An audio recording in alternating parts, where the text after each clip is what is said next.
औज़ुबिल्लाहि मिनश्शैतानिर्रजीम बिस्मिल्लाहिर्रहमानिर्रहीम अल्लाहुम्मा सल्लि अला मुहम्मद व आले मुहम्मद व अज्जिल फ़रजहुम। मौजूद नाज़रीन सलाम अलैकुम व रहमतुल्लाहि व बरकातुहू। आप देख रहे हैं प्रोग्राम अहकाम इस्लामी और मैं हूं अतहर काज़मी। लखनऊ स्टूडियो से एक बार फिर खैर मकदम करता हूं। हमारे साथ मौजूद हैं हुज्जतुल इस्लाम वल मुस्लिमीन आनी जनाब मौलाना मुस्तफ़ा अली ख़ान अदीबुल हिंदी साहब क़िबला। आइए इस्तक़बाल करते हैं, इस प्रोग्राम का आगाज़ करते हैं। अस्सलाम वालेकुम आगा। अलैकुम अस्सलाम व रहमतुल्लाह। बड़ा खूबसूरत सा सवाल है और उसको मौजू भी बनाते हैं और इस सवाल को आपसे लेते हैं। इन्होंने सवाल किया, अस्सलाम अलैकुम, इज़ दिस हदीस और Shia writer has written that this Quran is not completed the first 3 Khalifas have changed in this Quran and Imam Muhammad Mehdi Ajallahu Ta'ala Farajo Sharif will come, then the Quran will be completed. औज़ु बिल्लाहि मिनश्शैतानिर्रजीम बिस्मिल्लाहिर्रहमानिर्रहीम अल्हम्दुलिल्लाहि रब्बिल आलमीन व सल्लल्लाहु अला सय्यदिना मुहम्मद व आलिहि तय्यबीन अत्ताहिरीन। ये एक ऐसी बात है जो बहुत से लोग कह देते हैं जबकि उनको सही बात का इल्म नहीं होता है, और इसी के नतीजे में बहुत से मामलात ऐसे पेश आते हैं, या भी कुछ दिनों पहले और भी इस तरह के मामलात पेश आए। और उसकी ख़ास वजह ये है कि लोग सही से तारीख़ को नहीं जानते हैं, या सही से अक़ायद को सही से नहीं जानते, मौक़िफ़ को नहीं जानते जी। कुरान मजीद जो आज हमारे हाथों में मौजूद हो, चाहे वो किसी भी मस्जिद में हो या किसी घर में हो या किसी मकतब के पास हो, वही कुरान है जो रसूल अकरम सल्लल्लाहु अलैहि वसल्लम पर नाजिल हुआ। और कुरान ने ख़ुद वादा किया है, यानी खुदावंद आलम ने कुरान में वादा किया है कि हमने इस ज़िक्र को नाजिल किया है और हम ही इसकी हिफाजत करने वाले हैं, और खुदावंद आलम का वादा झूठा वादा नहीं होता है। लिहाजा ये कहना कि मसलन ये कुरान अधूरा है, या इस कुरान में अलियाज़न बिल्लाह तहरीफ़ की गई है, या मसलन इसका कुछ हिस्सा भी हमारे पास नहीं है, हज़रत के ज़हूर के बाद मालूम होगा, ये बिल्कुल ही गलत बातें हैं। कुछ दुश्मन की साजिशें हैं, कुछ अपनों की नादानी है। हाँ, कुछ चीज़ें ऐसी हैं जिसको हम डिस्कस कर सकते हैं और बयान कर सकते हैं। जैसे अमीरुल मोमिनीन की तरफ मंसूब किया जाता है कुरान, कि मसलन वो कुरान था और वो कुरान जो था वो असली था और ये कुरान वो नहीं है। नहीं, ऐसा नहीं है। दोनों कुरान में फ़र्क सिर्फ ये था कि अमीरुल मोमिनीन अलैहिस्सलातु वस्सलाम ने इसी कुरान को तरतीब नुज़ूल से मुरत्तब किया था। देखिए, कुरान एक वो कुरान है जो हमारे सामने मौजूद है, ये तरतीब वो नहीं है जिस तरतीब से कुरान नाजिल हुआ है, क्योंकि अगर ये वो तरतीब होती तो सबसे पहले कौन सी आयत होनी चाहिए थी? सबसे पहले आयत होनी चाहिए थी इक़रा की, बिस्मिल्लाहिर्रहमानिर्रहीम इक़रा बिस्मि रब्बिकल्लज़ी ख़लक़। जबकि सबसे पहली आयत जो आई हम पढ़ते हैं कौन सी? बिस्मिल्लाहिर्रहमानिर्रहीम, सूरह हम्द की आयत पढ़ते हैं, बिस्मिल्लाहिर्रहमानिर्रहीम अल्हम्दुलिल्लाहि रब्बिल आलमीन। इसी तरह आखिरी सूरा जो, ये आखिरी आयत जो नाजिल हुई है वो अज़ाबुल वाक़िया वाली या अल-यौम अकमलतु लकुम दीन वाली आयत है, जो आखिर में होनी चाहिए थी। जबकि आखिर में हमारे पास छोटे सूरे जो आम तौर से मक्की सूरे हैं, ये मक्के में नाजिल होने वाले सूरे जो एकदम आखिर में कुरान के ज़िक्र किए गए हैं। लिहाजा कुरान के एक तरतीब जो है वो नुज़ूल की तरतीब है, यानी कौन सी आयत पहले नाजिल हुई, कौन सी आयत बाद में नाजिल हुई, कौन सी आयत किस आयत से पहले आई है, कौन सी आयत किस आयत के बाद आई है, ताकि कुरान को समझने में हमें आसानी हो जाए। इसको कहते हैं नुज़ूल तरतीबी, यानी तरतीब के साथ नाजिल होना कुरान का। अमीरुल मोमिनीन अलैहिस्सलातु वस्सलाम ने कुरान को नुज़ूल तरतीबी की तरह से जमा किया था, और उसका हदफ ये था कि कुरान में कौन सी आयत किसकी शान में नाजिल हुई है और कौन सी आयत किस आयत के लिए नासिख या मनसूख आयत है, ये मालूम हो जाए। इसलिए इस कुरान को मुरत्तब किया था और लाकर पेश भी किया था लोगों के दरमियान, लेकिन लोगों ने उस कुरान को एक्सेप्ट नहीं किया। तो कुरान को से इनकार उनको नहीं था, इस तरतीब से कुरान के जमा करने को उन्होंने एक्सेप्ट नहीं किया, क्योंकि उस पर ज़ाहिर सी बात है उनके मफाद के ख़िलाफ़ था वो, क्योंकि उसमें मालूम हो जाता कि खलीफा कौन है, उसमें मालूम हो जाता कि आयत किसकी शान में नाजिल हुई, उसके मालूम हो जाता कि कौन न मुनाफिक है, उससे मालूम हो जाता कि दुश्मनान पैगम्बर और इस्लाम कौन लोग हैं। तो उस पर बहुत से लोगों के चेहरे पर से नकाब उतर सकती थी। लिहाजा अमीरुल मोमिनीन ने कहा कि अगर अब तुम्हें कबूल नहीं है तो अब फिर ये कोई देख भी नहीं पाएगा जब तक मेरा बेटा ज़हूर ना करे। तो हज़रत की तरफ जो मंसूबे के कुरान लाएंगे और बताएंगे, तो वो कुरान नया कुरान नहीं लाएंगे, वो उस कुरान को जो तरतीब नुज़ूल से था लोगों के सामने दोबारा पेश करेंगे। इसका ये मतलब नहीं कि ये कुरान डिस्टॉर्टेड हो गया लियाज़न बिल्लाह, या ये कुरान गलत है, नहीं, ये वही कुरान है। फ़र्क सिर्फ ये तरतीब का। मिसाल के तौर पर एक आपके पास मैथ्स की किताब हो, बोर्ड में पढ़ाई जा रही है 10th में या 12th में, वही किताब 10th और 12th में मिसाल के तौर पर एक साहब ने लिखी है, उसी किताब को उसी सब्जेक्ट को किसी और साहब ने या किसी और पब्लिशर ने भी उसी के शख्स की लिखी हुई किताब है, लेकिन दूसरे पब्लिशर ने छापा है, और उस पब्लिशर ने किया ये कि जो इसका पहला चैप्टर था उसको उसमें 5वां बना दिया, उसमें जो 5वां चैप्टर था उसको तीसरा बना दिया, चैप्टर्स के नंबर्स को बदल दिया, लेकिन अंदर जो चैप्टर पढ़ाया गया है, चैप्टर जो डिस्क्राइब किया गया है, चैप्टर में जो मिसालें दी गई हैं, चैप्टर में जो एक्सरसाइजेज दी गई वो सब बिल्कुल सेम है, सिर्फ उसने चैप्टर्स की तरतीब को बदल दिया है। तो इससे बुक के अंदर कोई चेंज नहीं आएगा, सिर्फ ये है कि पढ़ाने वाले को ये आसानी हो सकती है कि वो पहले ये चैप्टर पढ़ाएगा और बाद में दूसरा चैप्टर पढ़ाएगा। तो तरतीब के हिसाब से जमावरी का मकसद दूसरा था और वो मकसद था कुरान के अहकामात को समझने में आसानी होना। लेकिन इस तरह से कुरान जो हमारे पास आज मौजूद है, जो तरतीब के लिहाज से नहीं है, सिर्फ तंजीम के लिहाज से है, उसके में और उसमें सिर्फ और सिर्फ तरतीब का फ़र्क है, वह इल्ला एक ज़बर और ज़ेर का भी फ़र्क नहीं है। लिहाजा वो कुरान जो हमारे पास मौजूद है, हमारे घरों में, हमारी मस्जिदों में, मकातिब में, लाइब्रेरीज़ में, वो वही कुरान है जो रसूल अकरम सल्लल्लाहु अलैहि वआलैहि पे नाजिल हुआ। किसी ने भी इसमें अंदर कोई तहरीफ नहीं की, ना ज़बर ज़ेर इधर से उधर हुआ है, ना सूरा इधर से उधर हुआ है, यानी उसके सूरा बदल गया हो या सूरे की आयत बकरी खा गई हो, इस तरह की कोई बात हम कबूल नहीं करते। जो करते हैं वो इसका हिसाब किताब अपने देंगे। और रही बात ये कि क्या खुलफा ने आकर इसमें कोई चेंजेस किए, नहीं, खुलफा ने इस पर कोई चेंजेस नहीं किए। हाँ, सिर्फ एक मसला हुआ कि खिलाफत सिवम के ज़माने में, जो मशहूर अलबत्ता है, और सिर्फ इसलिए कि बहुत से लोगों के पास अपने अपने लिखे हुए कुरान थे, मसलन चूँकि ज़ाहिर तो प्रेस तो थी नहीं उस ज़माने में, जिसको जो आयत याद रही रसूलुल्लाह से सुनी उसने लिख ली, तरतीब के हिसाब से लिखता चला गया, उसके बाद से कुरान मुरतब हो गया। तो कुरान अलग अलग लोगों के पास अलग अलग तरतीब से थे, क्योंकि उन्होंने अपने हिसाब से लिखा तो उन्होंने अपने हिसाब से लिखा था। खिलाफत सिवम के लिए मशहूर यह है और उसके ऊपर अमल किया कि उन्होंने सारे कुरानों को हटा दिया और सबको जमा करके ख़त्म कर दिया, और एक कुरान को सही तरतीब से जो आज हमारे पास मौजूद है लिखवाया और सारे बड़े शहरों में उसको नुस्खे के लिए भेजा, ताकि इस तरह से सब जगह हो, ताकि कुरान जो लोगों के पास हो वो एक ही हो, रेफरेंस देना आसान हो जाएगा, पढ़ना आसान हो जाएगा, किसी तरह की तहरीफ से महफूज रहेगा। तो ये अमल खिलाफत सिवम के ज़माने में ज़रूर हुआ, लेकिन इसमें जो लोग इन्वॉल्व थे उसमें खुद अमीरुल मोमिनीन अलैहिस्सलाम भी इन्वॉल्व थे। लिहाजा उन्होंने इस चीज़ से बचने के लिए कि मसलन हर एक के पास अपना अपना लिखा हुआ कुरान हो और उसमें कहीं कोई आयत रह जाए, कहीं कोई आयत मिसप्रिंट हो गई या लिखनी ही नहीं, उसे भूल गया, उसे याद ही नहीं रहा कि लिखनी थी, या उस दिन वो आया ही नहीं था रसूल की खिदमत में जिस दिन वो आयत नाजिल हुई थी, उसके बाद नहीं है लिखी हुई। तो इन सब से बचने के लिए उन्होंने जितने कुरान थे उन सबको ज़ाया कर दिया। अलबत्ता उसमें कुरान की तौहीन इस तरह से हुई कि उन्होंने उसको जला दिया, जबकि वो दूसरे तरीके से भी ख़त्म किया जा सकता था। लिहाजा एक नुस्खा तैयार किया गया, फिर उससे 5 नुस्खे बनाए गए और उनको अलग अलग शहरों में भेजा गया कि सब उसी से नुस्खा बरदारी करें और सबके पास एक ही जैसा कुरान हो। तो ये तरतीब देना या एम्पलीफाई करना या उसको एक्सपेंड करने का काम तो आप कह सकते हैं खिलाफत के ज़माने में हुआ, लेकिन ये कहना कि उन्होंने जमा किया कुरान को और इससे पहले जमा नहीं था, ये गलत है। जमा रसूलुल्लाह के ज़माने में ही हो गया था। उसकी सबसे बड़ी दलील रसूलुल्लाह की हदीस है कि मैं तुम्हारे दरमियान 2 गिराबा चीज़ें छोड़ के जा रहा हूँ, किताब अल्लाह व इतरती अहले बैती। हत्ता अगर हम अहले सुन्नत की हदीस को मान लें कि किताब अल्लाह के बाद आपने फरमाया हो कि व सुन्नती, तब भी किताब अल्लाह दोनों जगह मौजूद है, और किताब तभी होती है जब वो सही से तरतीब से हो जाए। अलग अलग वरक़ को कोई किताब नहीं कहता, ये खुद हदीस बता रही है कि किताब रसूल के ज़माने में मौजूद थी, उसी शक्ल में मौजूद थी, अलग अलग तरीक़ों से लोगों के हाथ में थी, जो बाद में किसी तरह से उसको सही किया गया। लिहाजा कुरान में कोई तहरीफ नहीं हुई है, कुरान वही कुरान है जो रसूल के ज़माने में नाजिल हुआ, और हमारे आइमा अलैहिस्सलातु वस्सलाम ने भी इस सिलसिले में मौक़िफ़ बिल्कुल वाज़ेह रखा कि ये वही कुरान है जो रसूलुल्लाह पे नाजिल हुआ और इसी कुरान की तिलावत की हमको ताकीद की गई है। जज़ाकल्लाहु खैर। एक और साहब हैं, सलामुन अलैकुम, आइमा मुक़ल्लिद ऑफ आयतुल्लाह उज़्मा सैयद सादिक़ हुसैनी शिराज़ी दामद ज़िल-ए-आली, what is the ruling of keeping cats and the other animal like rabbit और hamster and home? Does their hair invalidate prayers? My children want cat inside the house, but I am scared it is their hair may prevent prayer acceptance. जज़ाकल्लाहु खैरा। देखिए, मरजा अली क़द्र हज़रत Ayatollah उज़्मा से सादिक़ हुसैनी शिराज़ी की नज़र, या तकरीबन तमाम मराजी की नज़र यही है कि जहाँ तक हैवानात को घर में रखने की बात है, हैवानात के सिलसिले में शरीयत ने ताकीद की कुछ हैवानों को उनको घर में रखा करो जी।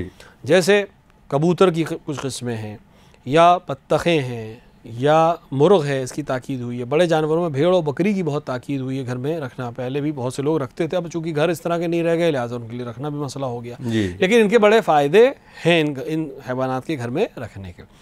तो जहाँ तक हैवानात रखने का अगर मसला हो तो इस तरह के हैवानात अगर बच्चों को तरगीब दिलाई जाए वो रखें तो ज़्यादा बेहतर है। जैसे कबूतर है या बत्तखें हैं या मुर्ग की कोई किस्म है, ये ज़्यादा बेहतर है। जहाँ तक मिसाल के तौर पर बिल्ली कैट का मसला है या हैमस्टर जो एक बड़े किस्म का चूहा होता है उसका मसला है, तो ख़ुद पालना शरअन हराम नहीं है, लेकिन दो मसले हैं इनके साथ। इनके साथ पहला मसला ये है कि इनके बाल अगर नमाजी के लिबास में हों या बदन पर हों तो नमाज बातिल हो जाएगी। और इनके बाल बहुत ज़्यादा मूव होते हैं, टूटते हैं और बहुत ज़्यादा घरों में फैलते हैं, तो अगर आपके लिबास में हैं या आपके बदन पे लगे हैं तो आपकी नमाज बातिल हो जाएगी। दूसरा मसला इनके साथ ये है कि इनके फजलात भी नजिस हैं, क्योंकि ये हराम गोश्त जानवर हैं, इनके फजलात जो हैं वो भी नजिस हैं। तो अब आपके घर में अगर ये कहीं गिर गया तो वो भी नजिस है, तो उसको पाक करना एक बड़ा मसला है। जबकि उन हैवानात के फजलात नजिस नहीं है, गंदा होना अलग चीज़ है, नजिस नहीं है, लिहाजा वो अगर किसी चीज़ पे गिर जाए तब भी उसका कोई मसला नजासत वाला मसला नहीं आता है। लिहाजा इन हैवानात जैसे हुसन बिल्ली के सिलसिले में ये है कि उसके रोए से इंसान को परहेज़ करना चाहिए, क्योंकि लिबास में रहेगा तो वो अलबत्ता उनके फजलात चूँकि नजिस हैं लिहाजा घर नजिस हो जाएगा। जहाँ तक दूसरे जानवरों का मसला है, हैमस्टर वगैरह चूहे किस्म की मतलब, ये ख़ुद भी नजिस है और इनके यानी इनके बाल भी नजिस हैं और इनके फजलात भी नजिस है, लिहाजा उससे नमाज अगर वो बाल लगे हुए हैं तो नमाज बातिल हो जाएगी, और अगर घर में फजलात पड़े हैं तो घर भी नजिस हो जाएगा। लिहाजा ख़ुद रखने में कोई मसला नहीं है, लेकिन नमाज के लिहाज से एहतियात बहुत ज़रूरी है। और अगर रखने का शौक़ है तो इन हैवानात को तरजीह दीजिए जो आइम्मा अलैहिस्सलाम या पैगम्बर ने ताकीद फरमाई है।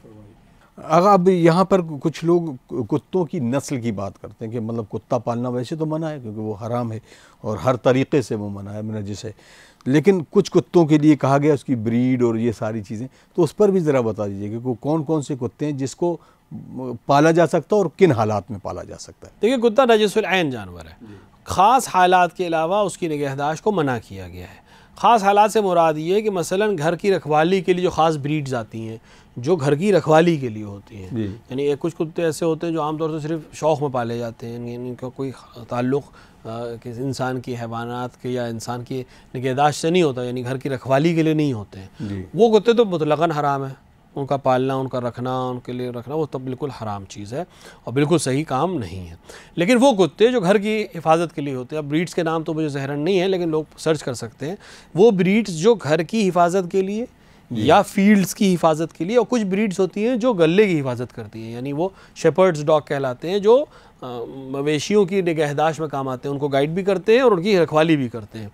तो वो ब्रीड्स अगर कोई इस काम के लिए पाल रहा है, यानी शेपर्ड डॉग इसलिए पाल रहा है कि उसके पास भेड़ बकरी है जिसकी हिदायत के लिए उसको एक कुत्ते की ज़रूरत है, या उसका घर बड़ा सा है और उसको निगहदाश्त के लिए उसकी जानवर की ज़रूरत है, या उसका घर शहर में है और शहर में वो हिफाजत के लिए एक कुत्ते को पालना चाह रहा है, तो उस मकसद से अगर पाल रहा है और उसी ब्रीड को पाल रहा है तो कोई हर्ज नहीं है। लेकिन ये याद रहे कि वो नजिस रहेगा, लिहाजा उसके तमाम वसाइल और उन चीज़ों से जो भी उससे रब्त रखे, जो भी उसकी निगहदाश्त रखे, उसको अपने हाथ अगर रुतूबत से उसको टच किया है तो, और उसके जो खाने का इंतज़ाम है, रहने का इंतज़ाम, वो सब नजिस है, लिहाजा उससे घर के अंदर और बाकी चीज़ों से परहेज़ करना ज़रूरी है। इसी तरह बाज़ कुत्ते शिकार के लिए इस्तेमाल होते हैं जी, कि वो शिकार करते हैं, तो शिकारी कुत्तों को भी पाला जा सकता है और उससे किया गया शिकार भी अपने ख़ास शराइत हैं उसके साथ वो किया गया शिकार भी सही है, इस्तेमाल किया जा सकता है। लेकिन इसके अलावा जो दूसरी ब्रीड्स हैं जी, उनके पालने को मुतलक़न हराम करार दिया है उलमा ने, यह अमल जायज़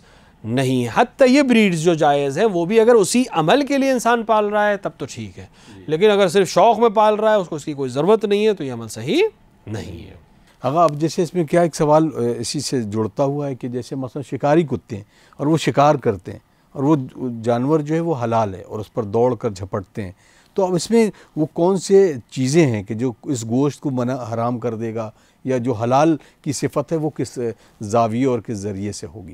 देखिए, हलाल का तरीका ये कि बहुत तफसील से इसकी बहस है, लेकिन बहुत आसान से हम बता दें कि जिस वक्त आप शिकारी कुत्तों को शिकार के लिए छोड़ेंगे, शिकार की नीयत से, क्योंकि वो ट्रेंड होते हैं, वो शिकार ही करते हैं, तो वो उनको जब आप छोड़ेंगे तो नीयत शिकार की होनी चाहिए, अल्लाह का नाम लेकर, जिस तरह छुरी चलाई जाती है ज़बाह करने के लिए, उसी तरह इसको जब रिलीज़ करेंगे तो अल्लाह का नाम लेंगे। अब उसमें क़िबला रुख की ज़रूरत नहीं है। अब अगर इसने प्रैक्टिस ऐसी कराई गई है कि सिर्फ शिकार को ये दबोच लेगा, बाकी अमल आपको ख़ुद अंजाम देना है, तब तो आप वहाँ पहुँचेंगे, क़िबला रुख की रियायत करेंगे और छुरी के ज़रिए से हैवान को ज़बाह करेंगे और ये हलाल है। लेकिन अगर इसकी ब्रीडिंग इस तरह से हुई है या इसका तरीक़ा ये है कि उसको ख़त्म कर देता है शिकार को, तब भी कोई हर्ज नहीं है। लेकिन कुत्ते की ट्रेनिंग ऐसी होनी चाहिए कि वो इसी हिस्से को फाड़ता हो, ताकि वो खून की रेज़ी से ना मरे, बल्कि गर्दन के हिस्से को जो ज़बा होने का तरीका है उसी तरह से अमल अंजाम पाए। लिहाजा शिकारी कुत्ते जो ख़ास तरीके से शिकार करते हैं और शरायत की लिहाज करते हैं, यानी रिलीज़ के वक्त अब अल्लाह का नाम लेंगे जी। अगर हैवान के ज़िंदा रहते रहते पहुँच गए तो आप छुरी से उसको ज़बा करेंगे। अगर उसने इस तरह से उसके गर्दन को जकड़ा हो कि वो हैवान आपके पहुँचने से पहले मर जाए, तब भी कोई हर्ज नहीं है, उसका गोश्त हलाल रहेगा और उसको खाया जा सकता है। जज़ाकल्लाह। एक और साहब है जो कि लंदन से ही सवाल कर रहे हैं। अस्सलामु अलैकुम, डज़ द मुत्ता marriage get cancelled when the man and the women both agree to not use the rest of the time available in the temporary marriage and separate, or does the woman have to wait for the time to be over before her idda period start? देखिए, मुता के लिए एक ख़ास मसला ये है कि मुता चूँकि उसके अंदर वक्त तय है जी, यानी जब आप आक़द मुता या आक़द गैर दायमी करेंगे तो उसमें जिस तरह महर का तय होना ज़रूरी है, उसी तरह वक्त का तयन होना भी ज़रूरी है कि 1 घंटा है, 1 दिन है, 1 साल है, जो भी मुद्दत तय करें। इसमें 2 तरीक़े से ख़त्म हो सकता है मुता। या तो इंसान उस पूरी मुद्दत को तय कर ले, मसलन 1 साल के लिए आक़द मुता किया तो 1 साल जैसे ही पूरा होगा आक़द अपने आप ख़त्म हो जाएगा, तलाक़ की कोई ज़रूरत नहीं है और औरत अपना इद्दा रखेगी। लेकिन अगर इसके अलावा एक और तरीक़ा है, मर्द मर जाए मसलन उसी इद्दे में, तो यानी उसी मुद्दत में मर जाए तो ये इद्दा वफ़ात रखेगी और उसके बाद ये अक़द अपने आप ख़त्म हो जाएगा। तीसरा तरीक़ा ये है कि जिस तरह ये सवाल कर रहे हैं कि मर्द बख्श दे, औरत को राज़ी होना ज़रूरी नहीं है, मर्द के पास इख्तियार है। अगर दोनों आपस में तय कर रहे हैं तब भी कोई हर्ज नहीं, लेकिन मर्द को ख़ुद कहना पड़ेगा कि ये जो बाकी पीरियड है ये मैंने बख्श दिया, ख़त्म कर दिया, ये हमारे दरमियान जो कॉन्ट्रैक्ट था उसको मैं आज ओवर कर रहा हूँ, बजाय 1 साल के मैं 6 महीने में ख़त्म कर रहा हूँ, बजाय 1 साल के मैं 9 महीने में ख़त्म कर रहा हूँ, बजाय 1 साल के मैं आज ही ख़त्म कर रहा हूँ, तो ये उसी वक्त से ख़त्म हो जाएगा। तलाक़ के सीगा पढ़ने की ज़रूरत नहीं। यही जो उसने कहा कि ये बक़िया मुद्दत मैंने तुम्हें बख्श दी या मैंने छोड़ दिया या ये कॉन्ट्रैक्ट को ख़त्म कर दिया, इसी से मुता का मुद्दत ख़त्म हो जाएगी और बिल्कुल उसी वक्त से औरत को इद्दा रखना पड़ेगा और इद्दे के बाद फिर वो किसी दूसरे से अक़द कर सकती है। लंदन से ये कोर्स, अस्सलामु अलैकुम, it is alright the participate in competition in which you पे to enter, which goes to the money prizes for the winners, and if not, can you enter those competition and reject the prize money if you win? The competition is a video game. Competition is not a game used for gambling. देखिए, ऐसे competitions जो gambling ना हो यानी जुआ ना हो जी, उनमें शिरकत करने में कोई हर्ज नहीं है। अब जैसे बहुत से कॉम्पिटिशन, जैसे कि इन्होंने इशारा भी किया, इस तरह से कि आपने एंट्री फ़ी दी है जी, और ये सारी एंट्री फ़ी इकट्ठा कर ली जाती है और जो जीतता है उसको ये फ़ी दे दी जाती है और इसमें कोई गैम्बलिंग नहीं है। यानी ये गेम चाहे वीडियो गेम हो चाहे दीगर गेम्स हो सकते हैं कि इसमें एंट्री फ़ीस है और एंट्री फ़ीस ही के सारे पैसे को इकट्ठा करके विनर को सारे पैसे दे दिए जाते हैं। इस तरह के कॉम्पिटिशन्स में शिरकत करने में, हत्ता वो प्राइज़ मनी लेने में भी कोई हर्ज नहीं है। हाँ, लेकिन अगर वो क़िमार की चीज़ें हों यानी उसका ताल्लुक़ जुए से हो तो फिर अगर उस पर प्राइज़ मनी ना भी हो तब भी शिरकत करना सही नहीं है। तो अगर वो कॉम्पिटिशन्स हैं, जो गेमिंग कॉम्पिटिशन्स होते हैं, चाहे वो वीडियो गेम ही क्यों ना हो, और उसके अंदर प्राइज़ मनी वही पैसे हैं जो आप एंट्री में देते हैं और सबके जो पैसे आते हैं मिला के उससे फ़ीस दे दी जाती है या प्राइज़ दे दिया जाता है, उसमें शिरकत करने में कोई हर्ज नहीं है। शिरकत भी कर सकता है और वो पैसे भी ले सकता है, यानी पैसा उसके लिए हराम नहीं है। ये पार्टिसिपेंट के लिए है कि जो उस गेम में इन्वॉल्व हो, जो इस गेम में, और अगर दूसरा बंदा जैसे इसी तरीके का गेम में सपोज कर लेते हैं कि हम कुश्ती है और 2 लोगों के दरमियान है और उसमें बेट लगती है कि एक शख्स को जीतने के लिए इतने पैसे मिलेंगे, तो उसमें इन्वॉल्व हुआ जा सकता है? नहीं, बेटिंग हर हाल में हराम रहेगी। बेटिंग जुए की ही एक किस्म है, वलो ये कि आलत क़िमार नहीं, क्योंकि रेसलिंग अपने आप में जायज़ अमल है, बॉक्सिंग अपने आप में जायज़ अमल है, कोई हर्ज नहीं है। या तो जैसे रेसलिंग की आपने मिसाल दी, 2 लोग लड़ रहे हैं, उसमें अगर प्राइस मनी तय है, मसलन जीतने वाले को इतने पैसे मिले, कोई हर्ज नहीं है, जो जीतेगा उसको पैसे दे दिए जाएंगे, या दोनों को जो भी शिरकत करेगा उसको इतने पैसे दिए जाएंगे, दोनों पैसे ले सकते हैं, कोई हर्ज नहीं है। लेकिन एक थर्ड पार्टी है जिसका रेसलिंग से कोई ताल्लुक नहीं है, वो सिर्फ बाहर बैठा हुआ है और दांव लगा रहा है या पैसे लगा रहा है किसी एक ख़ास पहलवान के ऊपर या किसी एक पार्टी के ऊपर, ये अमल जायज़ नहीं है। अलबत्ता इनके अमल से उनकी कुश्ती हराम नहीं होगी, उनका अमल सही है, इसका अमल हराम है, इस पर लिए गए पैसे भी हराम है, और अगर इससे कोई पैसे जीतता है तो वो जीते हुए पैसे भी हराम है। जज़ाकल्लाह। बिल्कुल मिलता जुलता एक सवाल है यहाँ लखनऊ से एक साहब ने किया। सलाम अलैकुम आगा, अगर कोई शख्स जानबूझकर किसी गेम में पार्टिसिपेशन कर रहा है और उसको कोई किसी लालच के तहत उसको ये कहे कि ये मैच हारना है या इसके एवज़ में हम तुम्हें इतना पैसा देंगे, तो ये पार्टिसिपेंट के लिए किस तरीक़े जायज़ है या हराम है? अगर कोई इंसान किसी गेम में पार्टिसिपेट करता है और किसी के पैसे लेकर वो अपने अमल को गलत तरीके से अंजाम देता है, तो चूँकि ये ख़िलाफ़ अक़द है, यानी जब आपने किसी पार्टी के साथ अक़द किया, मसलन अपनी टीम के साथ आपका अहद है कि हम अपनी कोशिश करके मैच जीतने की कोशिश करेंगे या इस कंपटीशन में हम सब मिल के शिरकत करेंगे, या मुल्क की नुमाइंदगी कर रहा है और मुल्क के लिए खेलने की कोशिश कर रहा है, या किसी ख़ास ग्रुप की नुमाइंदगी कर रहा है और उसके लिए अमल अंजाम दे रहा है और अपनी सलाहियत को रोक लेता है या अपने ज़रिए से ऐसा अमल अंजाम देता है जो नुकसान में जाए अपने ही सफ़ के, तो ये अमल जायज़ नहीं है। ये इसलिए हराम हो जाएगा कि जो अहद और पैमान आपका है, जो कंट्रीब्यूशन जो आपने अपनी टीम के साथ एक अहद किया है कि साथ में खेलना है, साथ में इस अमल को अंजाम देना है, उस अहद को आप तोड़ लें और अपने उकूद को तोड़ना सही नहीं है। अपने अहद को, अपने पैमान को और अपने वादों को वफ़ा करना ज़रूरी है। लिहाजा किसी दूसरे के पैसे देने के नतीजे में या उससे पैसे लेने के नतीजे में इस काम को अंजाम देना शरअन जायज़ नहीं, वो पैसा लेना भी जायज़ अमल नहीं है। रहबर साहब सवाल करते हैं मेरठ से। सलाम अलैकुम आगा, ये बताएं, एक साहब हैं जिन्होंने ये कहा है कि मेरा ये घर बिकवा दो तो मैं तकरीबन तुम्हें 2 लाख रुपए दूंगा, तकरीबन लिखा हुआ है इन्होंने, 2 लाख रुपए दूंगा, क्या ये पैसा घर बिकवाने के बाद लेना जायज़ है या मना है?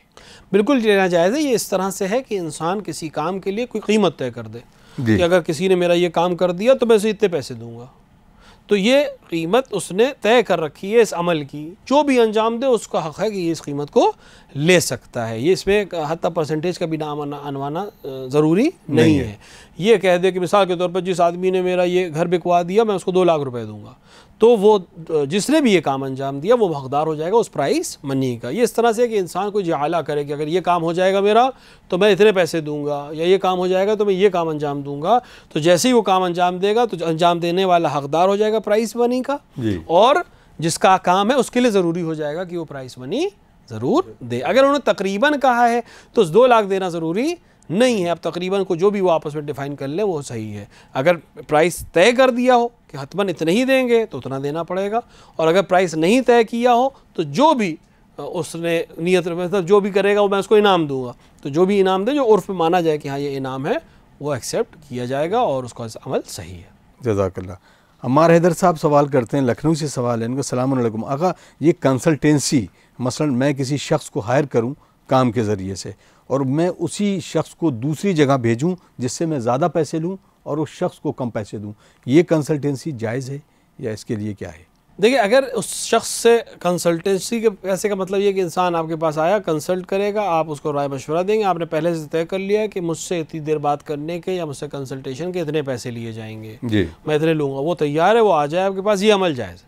लेकिन अगर आप उसको किसी और जगह भेज रहे हैं और आपस में आपने तय कर लिया कि जितने क्लाइंट मैंने आपको भेजे हैं वो क्लाइंट आप से जब मिल जाएंगे तो आप उससे इतना शेयर मुझे वापस करेंगे और आपस में तय कर लें, तब भी अमल जायज़ है। लेकिन इस सामने वाले फ़र्द को जो रकम बताई जाए वो सही होनी चाहिए, उस रकम में गलती नहीं होनी चाहिए। आपको ये बताना उसके लिए ज़रूरी नहीं कि मैं आप जब इतना उसको देंगे तो इतना मुझे मिलेगा, ये सही नहीं है। यहाँ इस पर कोई मसला नहीं है। यानी अगर उस सामने वाले को पता है कि आपकी तरफ से वहाँ भेजा जा रहा है और उसके जहन में ये भी है कि वहाँ जब मैं जाऊँगा तो उससे कुछ पैसे आपको भी मिलेगा, तब भी कोई हर्ज नहीं है, ये अमल अपने आप में जायज़ अमल है। बहुत बहुत शुक्रिया।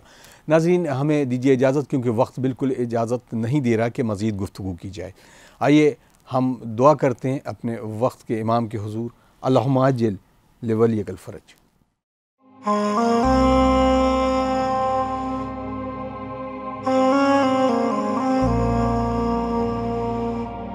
ah,